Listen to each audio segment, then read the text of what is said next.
At Focus on Liberia, we discuss everything Liberia, from education to politics, arts and culture, entertainment, agriculture, history, religion, family, and technology. Focus on Liberia uncovers and showcases the best of Liberia and shows the world the truth about Liberia. We educate, elevate, and promote all things Liberia. We conduct interviews, panel discussions, debates, and more.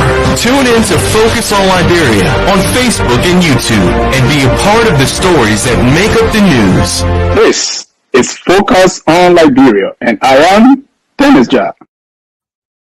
And I am Anthony Sied, and a pleasant welcome to Focus on Liberia on our program, The Hour of Politics. Welcome. In today's edition of our broadcast, we have with us as guests, Madam Sara Beysolow Nyanti, a 2023 presidential candidate for one of the newly registered political parties, that is the African Liberation League. She is candidate for president, and she is our guest in this edition of our program, The Hour of Politics. Welcome, and do us a favor by sharing the broadcast with somebody in your contact so that you too can have the opportunity to listen to one of the citizens of Liberia running for the highest office in our land.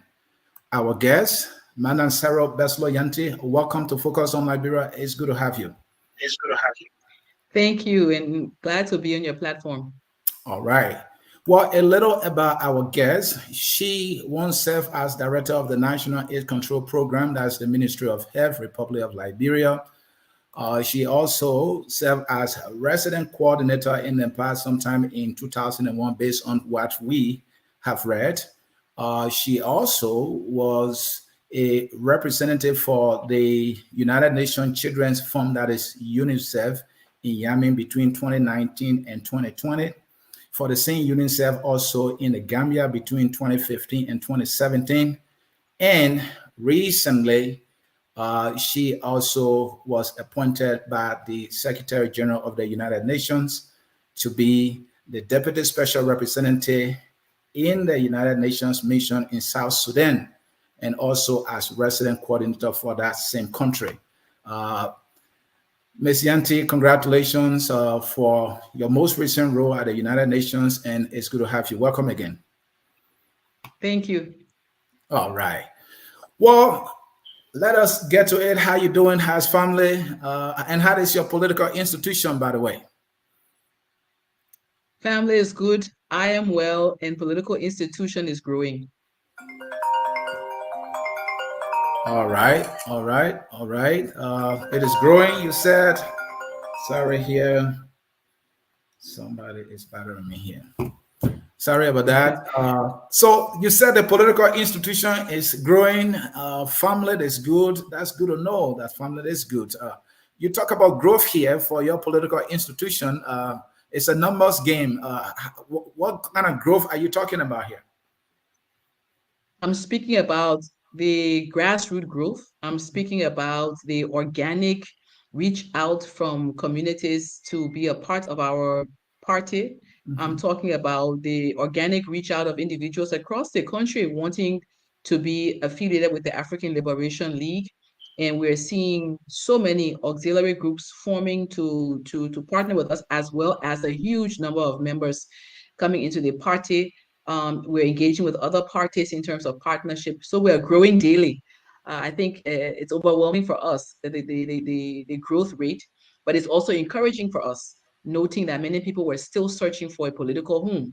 And so we have been able to provide that for them. And for that purpose, we are extremely grateful, but we also recognize with that it comes with a huge responsibility to ensure that we stand up to the ideals of the organization, to stand up to the ideology, to the vision, and make sure that we are being that voice for the voiceless, because we are a new voice. We do have a new vision, and we believe in a new destiny for Liberia. Thank you. The political institution, the African Liberation League, what is that this party has in terms of participating in any electoral process in Liberia?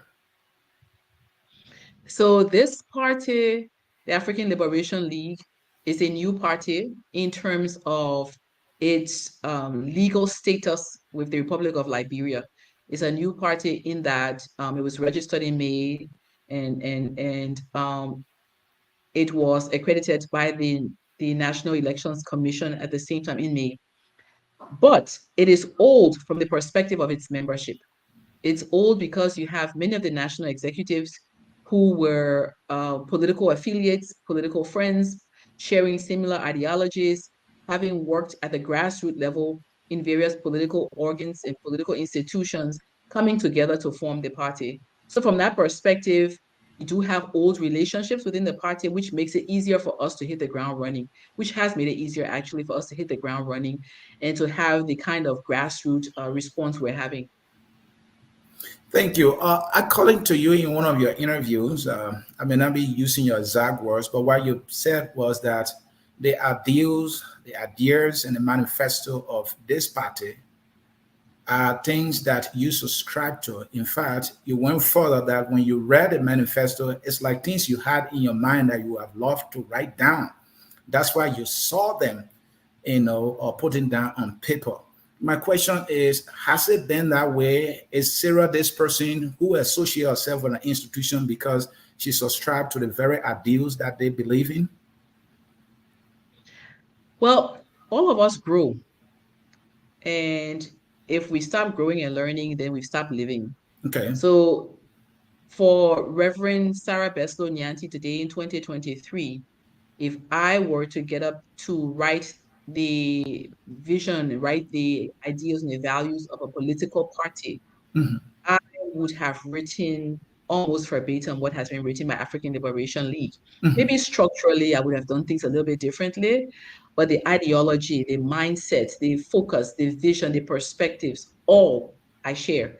And I say that very intentionally because if you had asked me that question maybe 20 years ago, it would have been different because the experiences one has over time, when one has had the opportunity to serve humanity, serve humanitarian responses and development initiatives around the world in different country contexts, and have seen how politics is viewed in different country contexts and how politics plays out in different country contexts.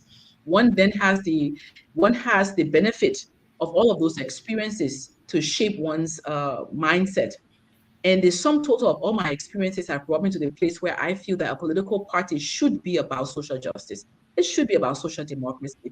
A political party should be about the issues, the social issues. And from that perspective, the African Liberation League was home. It was actually a home made for me.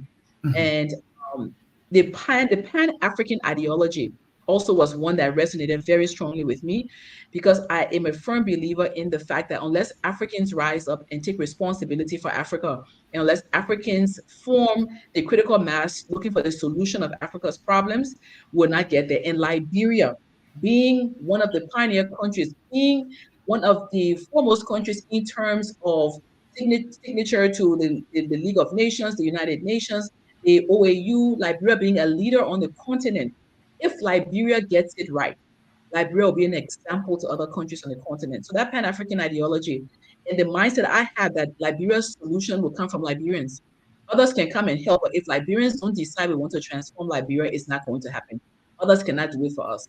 And so that mindset is what really led me to African Liberation League, because it's that Pan-African mindset that I also share. Even though the African Liberation League is more specific about Liberia politics, but you also believe that the fact that they share this, Pan-African ideology. The question here is, are they only restricted to Liberia with their ideals of Pan-Africanism that they share? African Liberation League is a party in Liberia for Liberia and for Liberians. Okay. The name just represents the ideology of where we see Liberia, Liberia as a leader on the continent of Africa. So at what point, Manayanti, did you conceive your plan to run for president? Well, what I would say is the decision to run is the final decision to run is a decision that was made much later because I was a woman under authority, a woman serving in the largest international body and at the very high level as UN Assistant Secretary General. So in order for me to make that transition, I wasn't transitioning from a role where we take a 1 month notice or something like that. It takes time. If you are somebody who is accountable, if you're somebody who cares about what you're doing and care about your obligations to institutions, then it takes time. And so it was a decision that came late into the year, but it's a decision that came after a lot of reflection, after a lot of engagements and consultations. And as of the end of June, it was clear that I needed to enter into the race, not for myself, but for the people that we want to serve, for the most vulnerable Liberian, for the Liberian without access to healthcare, for the Liberian without access to education, for the Liberian child that sits under a roof that has water leaking through it and has to bring his own chair to school because there's no enabling environment for him to learn, for the thousands and millions that don't have jobs, that don't have any access to empowerment programs, or those who feel that they don't have an alternative. And there are many of those who felt that up until some of us entered the race, they weren't even going to participate in this year election. And so this is about them and how we can better serve them and how we can strengthen our politics and our political culture to a place where it becomes about the people and not about the business as it has been over the last decades of our political history. You do acknowledge that you started late, and that has its own drawbacks. I'm sure you are aware of that. How do you mitigate that to succeed? So to succeed, is to let the people of Liberia know, let my brothers and sisters, my mothers and my fathers and uncles and aunts and cousins, meaning all Liberians around the country, to let them know that they have an alternative that has experience in solving issues, in solving development challenges, an alternative who has experience in implementing programs for solving those challenges. They have someone who has actually done this before. Many people are talking about doing it, but they have never done it before. They can't tell you how they will impact the lives of millions practically and what their experience in doing it has been. Letting the Liberian people know through community engagement, through social media, through what we're doing right now, and making sure I get out to where they are and making sure I get out to the different communities and engage them. I'm not late because the last time I checked, October 10th is the election date. So if I had come October 11th, I would have been late. I entered the race after others, but I didn't enter late. I entered before July 14th, which was the cutoff. And in that regard, we'll use the allotted time to make sure we go through the length and breadth of this country to reach our people, to let our people know you have an alternative who is here to eradicate poverty, to lift people out of poverty, to build systems that will serve you, not to give you today and then not have something to give you tomorrow, but making sure that your resources work for you and that your resources build systems that will serve you and serve your purposes in terms of access to basic social services. This is not about transaction. I give you something today and then I'm going tomorrow and then I don't owe you anything because I've done that transaction. No, this is about us positioning ourselves to serve our people for the long haul, to serve the needs of our people and to let our people know that leadership is service. And service is about the people. It's not about self. And this is what we want to change in our body politics. In one of your recent interviews, you acknowledged that reports talking about you being talked to by some of the now presidential candidates is true, but some not true. That means that some people have approached you to run, and it's obvious that you said no to them, and that is why that did not happen. And now you are a candidate. But you also said that everyone has a role to play in nation building. And you also mentioned that the old fallacy that, well, one person or one or two person can build Liberia it's not possible. But I mean, there you were now saying no to people who have talked to you, and it's almost like you are charting your own course. Do you see contradiction on that? No contradiction at all. Not one contradiction. I have had various conversations, and those conversations have been very wide and they have varied. But I will say this much. I'm very clear that the issue of politics in Liberia, it needs to be changed and moved away from who has the most numbers in terms of their population and so forth, but move to how do we get the various populations to accept a program and policies and strategies that would address the issues of poverty in this country, the issue of joblessness in this country, and so forth. And I felt, and I still feel, that what I see and what African Liberation League sees as the issues and the way in which to address them is not the same for other parties. And that's why we're here. We're here because we didn't have anyone who could articulate for us how they would address issues across the board in a way that we feel as a party we would like to see them addressed. This is not about me coming into power. This is about empowering Liberians. This is about how we have people coming to leadership who will carry everybody along. It's not about African Liberation League coming into power and then occupying all the seats in government. It's about African Liberation League leading a process that will ensure that all Liberians in the 15 counties and the 16th, which I call the diaspora, the 16th county, all Liberians, wherever you find yourself, Australia, Norway, Sweden, the US, UK, all Liberians with skill sets, facilitating a process through which we all put our hands to the plow and develop this country. I don't think that anyone speaking the language of this is our time, the time for this county, the time for this tribe, it should be the ones leading Liberia. Leading Liberia should be about facilitating inclusive development, inclusive, sustainable development for all, ending poverty, ending joblessness, and empowering our women and our youth.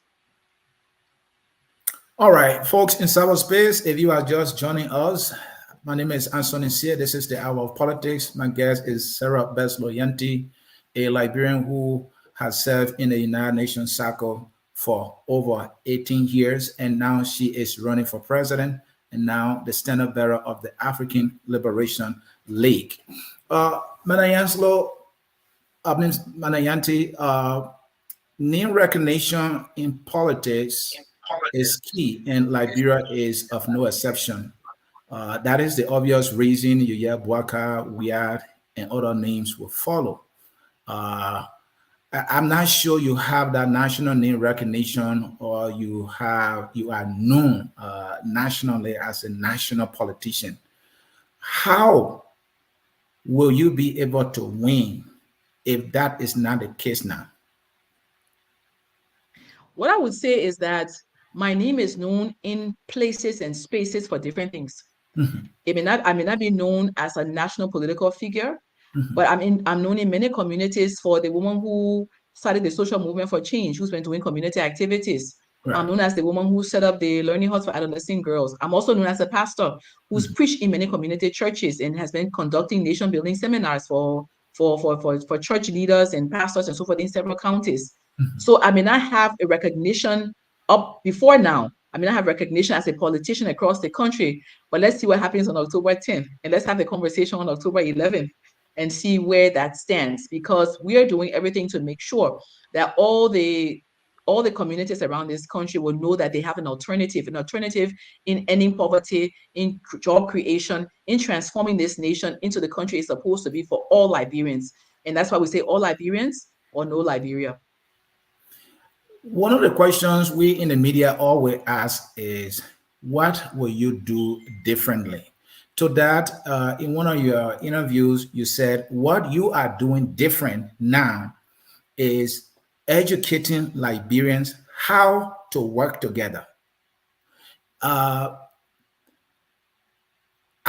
not sure if others are not doing it through their political institutions, because that's why they build institutions to work together to move Liberia forward. So do you think educating Liberians and telling them how to work together to build Liberia, you are the only one doing that, and you think that is different from what others are doing?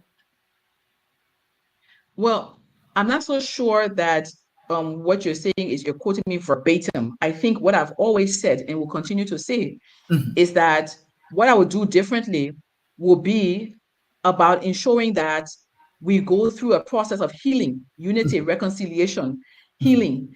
And this is very important because if we don't heal and unite, we won't be able to transform Liberia. In addition to that, I will do several things differently, and several things I can tell you right now. Right. I will ensure that we have a cash transfer program that addresses the needs of the most vulnerable, giving them cash every month for their basic needs, and then link them with other services to ensure that people can feed their children and send their children to school.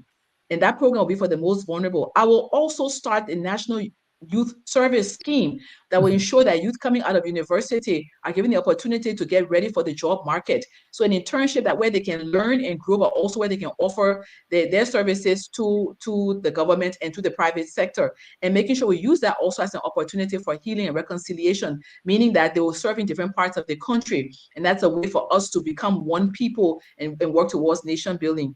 Additionally, I am proposing that we call back all of our retired teachers who are capable and ready to be able to serve in the education sector, to boost the quality of education and to mentor our young teachers. You find right now, you have most young people coming out of high school, university, going straight into teaching. And so you have, students teaching students in many instances. And this will be a way of creating jobs for our retired teachers, and it will be a way of ensuring that we strengthen the quality of our education. I also am very clear about what we need to do for our youth and what we need to do differently for our youth. First and foremost is to stem the illicit flow of drugs into this country, but the youth rehabilitation program will be also linked to the issue of vocational training, informal education, but also looking at how we map out new services that we need to be trained for, new services that we do not have in our vocational training centers, and making sure that at-risk youth get direct access to those vocational training centers and get placed after graduation. This is about how we empower young women, how we empower young men, and how we ensure that we do things differently. So what I'm saying to you, the strategies that we're talking about are not the strategies of other teams, and we're proposing that you give us a chance to lead you and implement these programs. Many of them implemented in other countries where we have served, and many of them with proven results for people, and ensuring that we give the opportunity for young people and for children to thrive in this same Liberia, not to have to go outside Liberia to look for opportunities. Nobody should want to leave their home to find other opportunities. We've been forced to do that. It shouldn't be that way. We should be able to find success right here in Liberia. And that's what I'm proposing. A women's empowerment fund, a women's enterprise fund, and a youth enterprise fund that will be dedicated to ensuring that we empower youth and women. And also for any contract less than $1 million, making sure that 50% at a minimum go to women and to youth-led companies, and ensuring that we actually put our money where our mouth is. So this is about tangible results, tangible strategies to ensure that we lift people out of poverty and we transform this nation. You mentioned healing for Liberia. And when we talk about the healing processes of Liberia, one thing that is always on the minds of Liberians is the issue of the War and Economic Crimes Code. Where does Sara Beysolow Nyanti stand along with her political institution, the African Liberation League? We stand at the place of ensuring that we have a historical commission that will look at all of the hurts of all of our people since our existence. We stand at the place of ensuring that we have a historical commission that will look at hurts and healings and looks at how we reconcile, and with inclusive in that is justice. But it's not only about justice in terms of retributive justice. It's about overarchingly, how we unite as a people, deal with all of our hurts collectively, and ensure that justice is served. And so for us to describe that, it would be for us to say, we want a process where all Liberians have a voice. Those who feel they've been disenfranchised from other wars or other civil uprisings and so forth, where all of us have a voice in a process that will ensure that we all feel that we have been heard, we all heal together, and we all apply justice together. You mentioned some of your ideals and some of your plans for Liberia. If Liberia is to have a leap in the future, looking at the youthful population constituting the larger portion of our population, what massive program do you have in mind that will get us a start to play a better catch up than what we've been doing? What would that be? That's what I'm proposing as the National Youth Service Scheme and the revamping of the vocational training and the Youth Enterprise Fund. Those three together will address the different needs of the different categories of youth we find: the at-risk youth, the youth in school, and the youth out of school. Those three programs together will ensure that youth who are in school who want to have job placement after school will have an opportunity. Youth who are in informal setting will get the right skill sets needed to be able to match them with jobs. And then the Youth Enterprise Fund for youth who want to go into business. Those three collectively will serve a major boost to youth in this country, across this country. And we propose that we're given a chance to implement that, so we have an opportunity to see how this can work to transform our country. If the youth of this country are empowered through those strategies, I can tell you for sure, we'll have less youth going out on drugs, we'll have less youth idle, it will help to reduce the crime rate, and it will help us to put us on a path for sustainable development.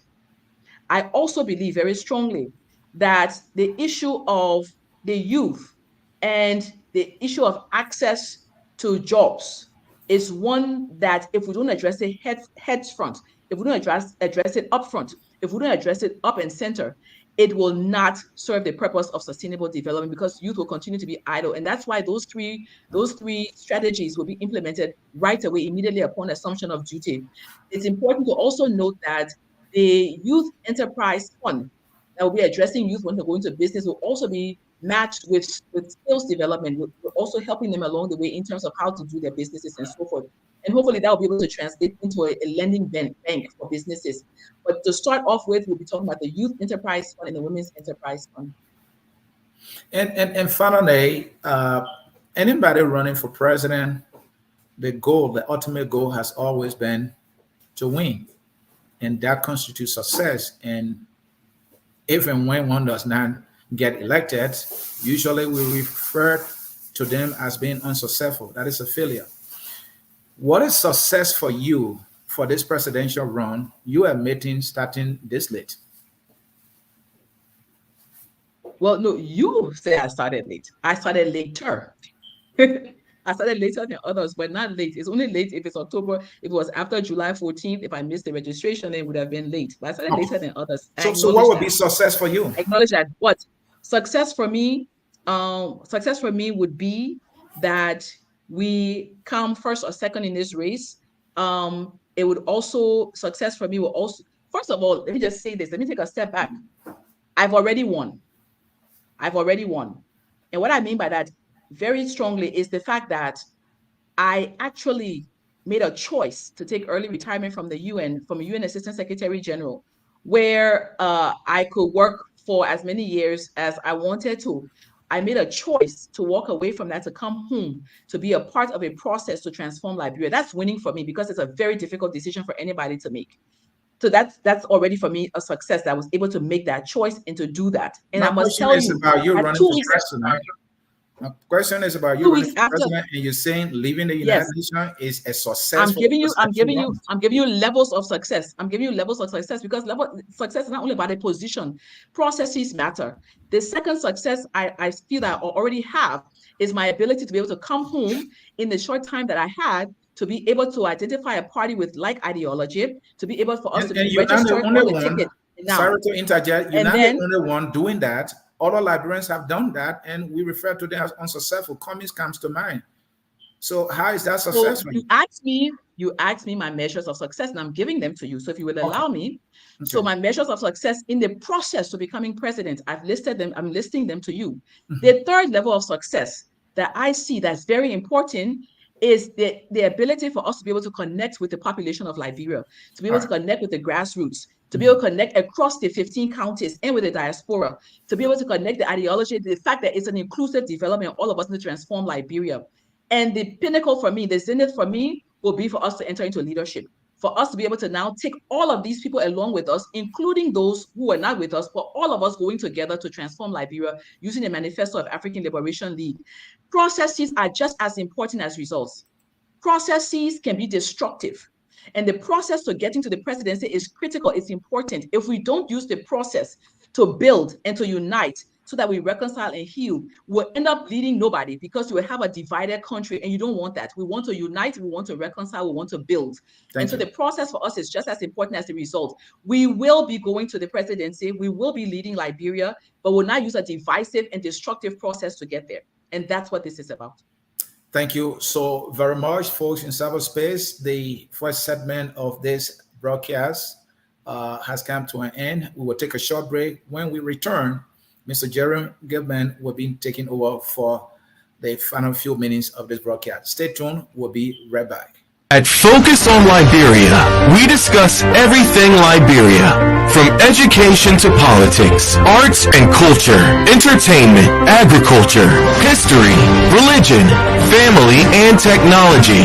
Focus on Liberia uncovers and showcases the best of Liberia and shows the world the truth about Liberia. We educate, elevate, and promote all things Liberia. We conduct interviews, panel discussions, debates, and more. Tune in to Focus on Liberia on Facebook and YouTube and be a part of the stories that make up the news. This is Focus on Liberia, and I am Dennis Ja.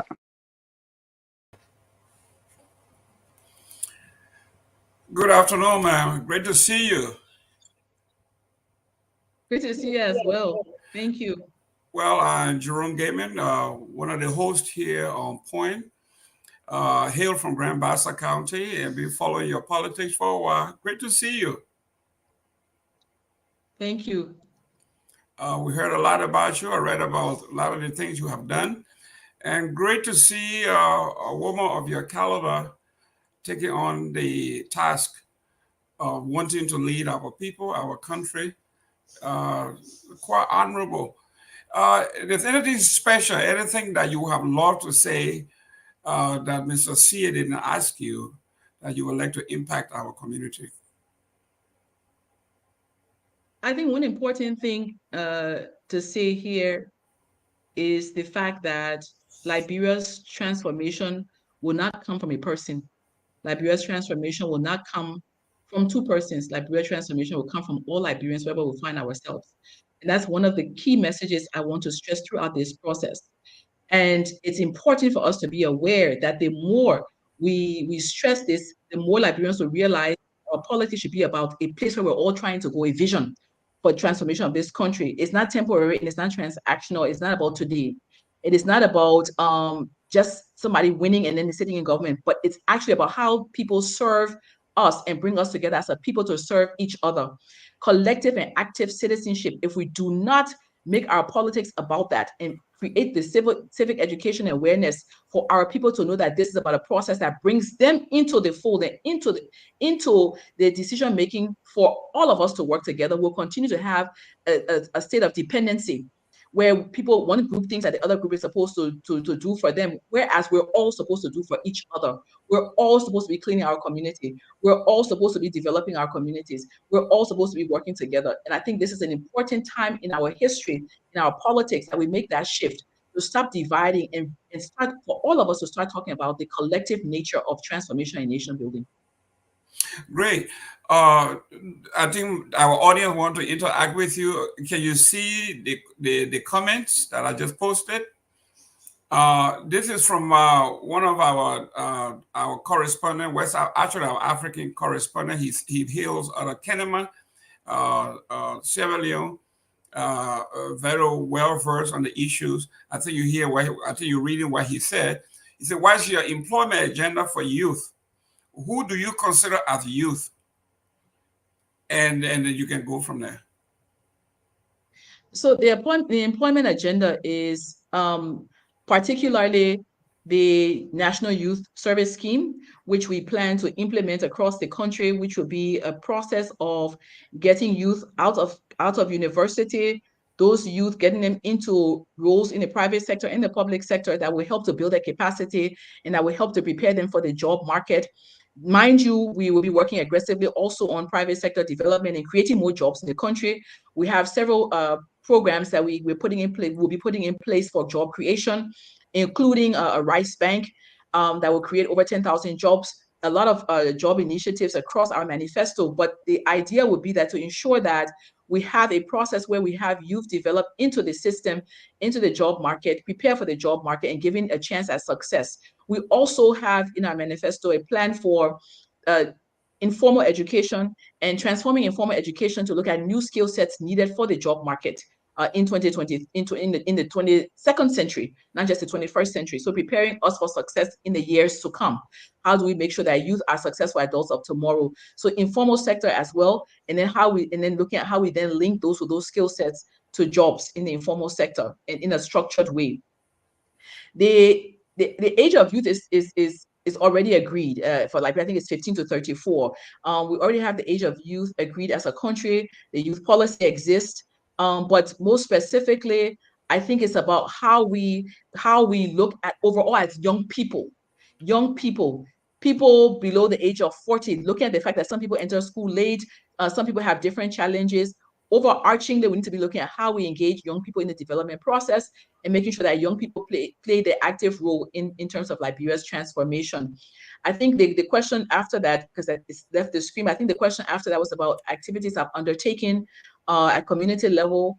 I have been over the years working with a platform I call the Social Movement for Change through a little small NGO that I've had over the years. The development brokers doing ad hoc activities here and there where I could self-funded activities across several counties, Margibi, Bong, Montserrado, Cape Mount, and Basso. And I've been doing these activities for years. Some, latrines, water sources, microcredit, and so forth, women's empowerment.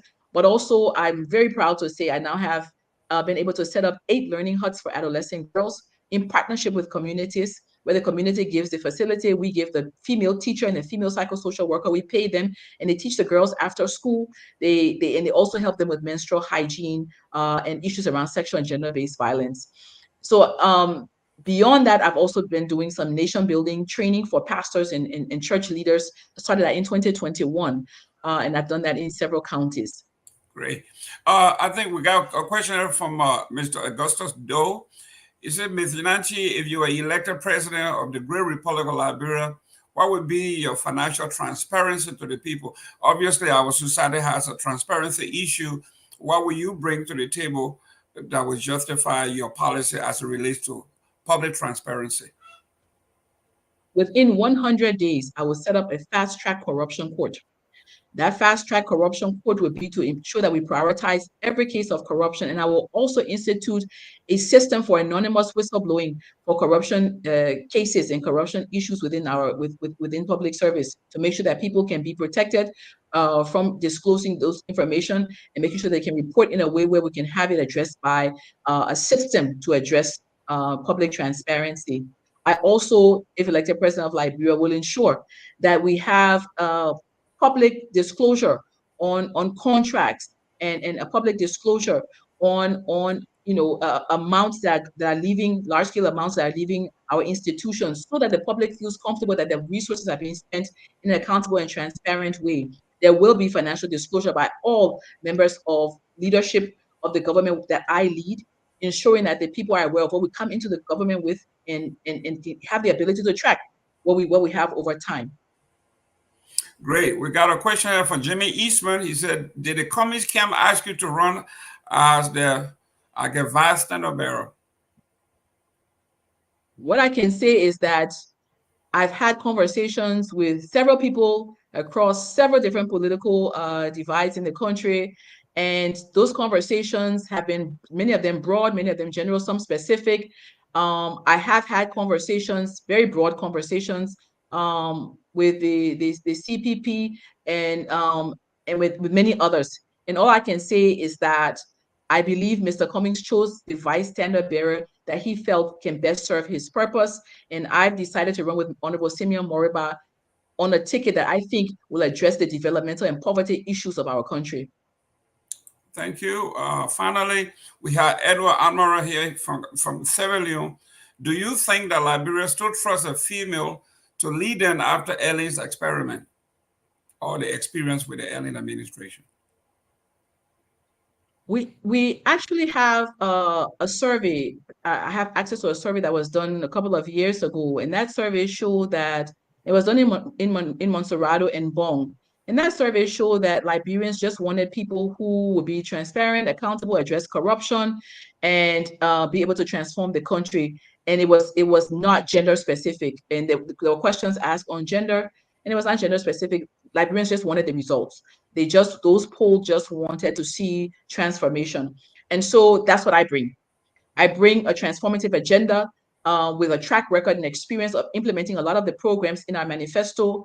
I've actually either designed them myself or implemented them or led them. And with that experience, I believe the Liberian people will not make a mistake in choosing me as the next president of Liberia, because I will serve them the same way I've served other countries, the way I've served countries in conflict, the way I've served post-conflict countries. The dedication and commitment and leadership and exemplary role that I've played in those countries will be what I'll be bringing to the Liberian people. It will be even accentuated because this is my home. Thank you very much. We have run out of time. At this point, we will ask you to do your closing statement. Usually, this is the time for you to appeal to our people, to appeal to your base, to appeal to the world at large, those who are watching and those who will watch later on our different platforms. Your closing argument or your closing statement. My closing statement is this. I love Liberia, and I love Liberia because Liberia has loved me. This is the country where I gained the experiences that I used to be able to be lifted in the UN. If I had not worked in Liberia, working with ex-combatants, working with the National AIDS Control Program, working here locally with the Global Fund grants with UNDP, in the post-conflict and conflict context, if I had not had those experiences, if I had not had the opportunity to create and innovate here in Liberia, I would not have reached where I reached in the UN. Liberia has loved me. Liberia has lifted me. And what I want to do is to love Liberia back in a way that will transcend all boundaries. It will transcend ethnic groups. It will transcend class structures. It will transcend religion. It will be about how we serve the Liberian people across all the counties, making sure that you have access to your rights, making sure that the youth have access to empowerment, that women are given the opportunity to be able to take care of their daughters and their sons, and that men can be restored their pride and their dignity to be able to feed their families and serve their families. I want the chance to serve you in that way, that together we will reduce poverty, together we will lift people out of poverty, and there'll be sustainable lifting. It won't be temporary, it won't be transactional, but actually lifting people out of poverty through empowerment. And I want to be able to serve you in a way where we can come together as a people and heal and truly transform this country. The East cannot build this country by itself. The West cannot build this country by itself. No one group of people can build this country. All of us are required. And I'm saying to you, all Liberians or no Liberia, please join us and give us the opportunity to serve you in this way. Vote. Well, I can't campaign now, so I won't say vote. So I won't be fined by the neck. But what I will say is vote your conscience October 10th. Vote your conscience October 10th and vote for transformation and vote for building a new Liberia with a new voice, a new vision, and taking us to a new destiny. Thank you. Thank you very much. That was Ms. Nyanti, presidential aspirant. As you can see, she's very eloquent, understands the issue. We are hoping and pray that you come back next time so we can have more interaction with our audience, where you will receive calls and read the comments as well. On behalf of FOL and the CEO here, we want to say thank you for coming, and we look forward to seeing you again, not only on the trail, but coming back here and talking to our people constantly as we do, because there will be more questions that we want to ask. Now that we have met you face to face for the first time, those of us who are as impressed, I know there are millions out there who will be as impressed as well, but they may want to interact with you by asking you a few questions, and I know you are capable and ready for that. So we look forward to seeing you again. And to all our Liberians, we have been looking for quality products. You have one here besides you. You have one here before you. And Focus on Liberia have always done the right thing to bring to you quality programming, quality content, and quality people. Ms. Nyanti, thank you very much for coming. As always, we have a song here that we play. It's from the Southeast. It says we are all Liberian. Thank you very much, and we'll look forward. We are Liberia. Appropriate song. Liberia.